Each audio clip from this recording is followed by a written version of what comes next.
Iran વોરને કારણે હોર્મુઝની ખાડીમાંથી oil ટેન્કર્સનું પસાર થવાનું મુશ્કેલ થઈ જતા ઇન્ડિયા સહિતના દેશોમાં આગામી દિવસોમાં ક્રૂડ ઓઇલની તંગી ઊભી થવાનું જે સંકટ પ્રવર્તી રહ્યું હતું તે કદાચ હાલ પૂરતું ટળી ગયું છે. આપણો દેશ પોતાની જરૂરિયાતનું મોટાભાગનું ક્રૂડ ઇમ્પોર્ટ કરે છે અને હાલના દિવસોમાં તેનો સૌથી વધુ સપ્લાય ગલ્ફ કન્ટ્રીઝમાંથી જ આવી રહ્યો છે. આપણી પાસે 30 દિવસ સુધી ચાલે તેટલો જ ક્રૂડનો સ્ટોક છે અને પેટ્રોલ ડીઝલનો સ્ટોક તેનાથી પણ ઓછો છે. એનર્જી ક્રાઇસિસના એંધાણ વધુ ઘેરા બનતા શુક્રવારે દુનિયાભરના સ્ટોક માર્કેટ્સમાં પણ ભારે કડાકો જોવા મળ્યો હતો. જો ઈરાન વોર લાંબુ ચાલે તો ઘર આંગણે પેટ્રોલ ડીઝલના ભાવ ભડકે પડે તેવી પણ શક્યતા છે. પરંતુ હાલ તુરંત આવું કંઈ નહીં થાય કારણ કે અમેરિકાએ ઇન્ડિયાને 1 મહિના માટે રશિયા પાસેથી ક્રૂડ ખરીદવાની છૂટ આપી દીધી છે. વોરને કારણે મિલિયન્સ ઓફ બેરલ્સ ક્રૂડ ઓઇલ અને નેચરલ ગેસનો સ્ટોક હોર્મુઝની ખાડીમાં અટવાઈ ગયો છે અને ઇન્ડિયાનો અડધો સપ્લાય આ જ રૂટ પરથી આવે છે. ઈરાને હોર્મુઝમાંથી પસાર થતા કોઈ પણ ઓઇલ ટેન્કરને ફૂંકી દેવાશે તેવી ધમકી આપતા ઇન્સ્યોરન્સ કંપનીઝે જહાજોને વીમો આપવાની શરતો આકરી બનાવી દીધી છે. તેવી જ રીતે ટ્રમ્પે યુએસ નેવી જહાજોને એસ્કોર્ટ કરશે તેવી ખાતરી આપ્યા બાદ પણ શિપિંગ કંપનીઝ કોઈ રિસ્ક લેવા તૈયાર નથી. અગાઉ અમેરિકાએ જ રશિયન ક્રૂડની ખરીદી બદલ ઇન્ડિયા પર આકરો ટેરિફ લગાવ્યો હતો અને 2026 શરૂ થયું તે પહેલાં જ અમેરિકાના પ્રેશરને કારણે ઇન્ડિયાએ રશિયા પાસેથી સસ્તું ક્રૂડ ખરીદવાનું બંધ કરવું પડ્યું હતું. અમેરિકાની એવી દલીલ હતી કે ઇન્ડિયા અને ચાઇના જેવા દેશોને સસ્તામાં ક્રૂડ વેચીને રશિયા જે આવક મેળવે છે તેનો ઉપયોગ યુક્રેન સામે વોર લડવા માટે કરવામાં આવી રહ્યો છે.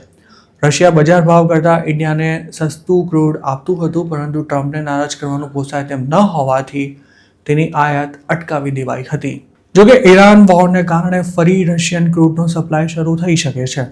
યુદ્ધ શરૂ થયું ત્યારબાદ રશિયાએ પણ ઇન્ડિયાને મિલિયન્સ ઓફ બેરલ્સનો ક્રૂડનો સપ્લાય પૂરો પાડવાની તૈયારી બતાવી હતી અને અમેરિકાએ છૂટ આપી દેતા હવે તેના માટેનો રસ્તો સાફ થઈ ગયો છે.